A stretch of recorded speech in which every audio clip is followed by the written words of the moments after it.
Hey chili paste din ya. Ngat region. Medyo pickle di vera jun tweak ilo chili paste, chili paste ngay ngay jun. Aku tak ba. Tweak kok man. Aku beri makan ya memang. Apa aku tuh?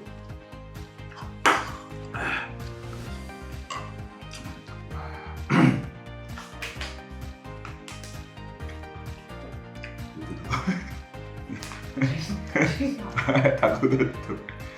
Cải cuông đắng lệ MD pickle, cải cuông homemade thì này khá là sao tâm mình này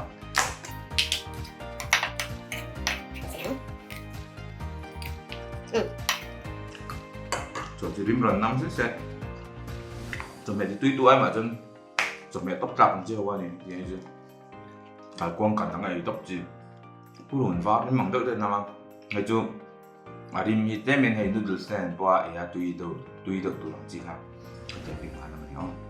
Next 啊，就arjangkom kan no kan lain kan lo be china, aku ngan kit fek ya tu na arjangkom claim chan de be arjangkom, aku ngan kit lawa chuan, làm ba cái này à, chuan hay mà tùy về thì tùy đắp áo mình. Kecil. Saya kan bulu tok, mengan.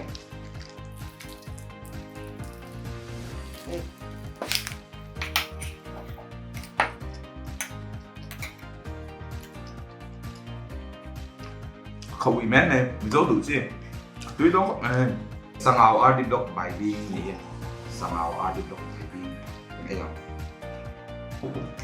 Sang áo với phút có sinh dông hay có số gốc là ngon mà sẽ tùy theo gốc này.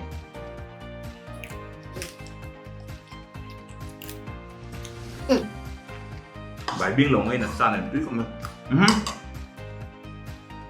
Cái mà toàn dân đẹp chân cái tuổi dân thủ được mà thủ mà xem bài biên của gốc này là gì vào này tuyết cái gốc này chưa trầm cái lâu ấy chỉ làm trầm thôi làm xiềng nghe tri kit speaker double packaging rồi băng khắp mày hay ánh mặt leak lại chiều mà rồi đi bộ thế ý tôi buổi khác cái mỗi cái tiếng là pack double lại đi khá vách cái phun nói đâu tùy mùi không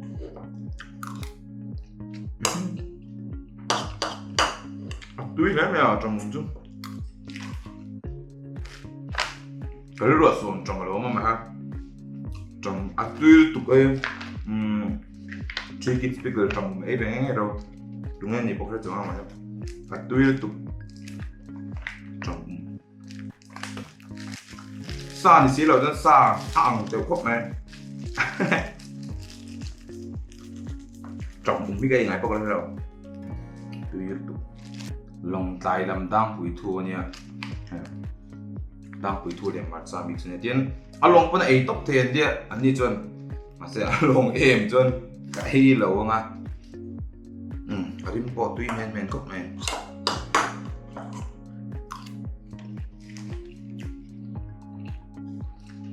quỳ cái ngâm vóc là thêm để rồi nữa đang quỳ thua rim pot ngâm vóc là khát sét à mà chắc khát sét ăn đôi cái này phải để trên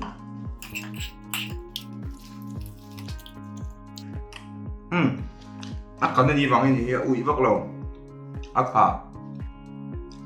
khá mũi chùm